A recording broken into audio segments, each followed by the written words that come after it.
Şabran rayon İcra Hakimiyyətinin başçısı Asif Hüseynov 2 sakin haqda rayon məhkəməsinə xüsusi ittiham qaydasında şikayət edib. Bölgə TV müsavata istinadən xəbər verir ki, icra başçısı rayonun Uzunboyat kənd sakinləri Səbirə Vəliyeva və oğlu Vüsal Muradovun barəsində Cinayət Məcəlləsinin 147.2-ci, yəni böhtan və 148-ci təhqir maddələri üzrə iddia qaldırıb. Başçını narazı salan isə kənd sakinlərinin mətbuat üzərindən ondan pullarını tələb etmələridir. Şabran rayon Uzunboyat kənd sakini Vüsal Muradov mətbuata müraciət edərək Şabran rayon İcra Hakimiyyətinin rəhbəri Asif Hüseynovun onlara olan borcu ödəməməsindən şikayətlənə bilər. Kənd sakini iddia edir ki, anası Səbirə Vəliyeva 2022-ci ildə ümumi dəyəri 10.500 manat olan 15 ton toxumluq arpanı icra başçısına nisyə satsa da pulunu ala bilməyib.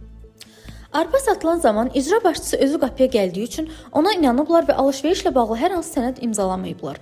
Sənəd yoxdur, elə belə inandıq da, dedik daha bu boyda rayonun başçısıdır. Mən onunla sənəd imzalayım, notarius aparım, qol çəkdirim ki, nisyə verirəm. Elə olmur axı, ayıbdır. Dedi, verdim. Mən də inandım ki, daha bu boyda rayonun başçısıdır da, yalan danışmaz.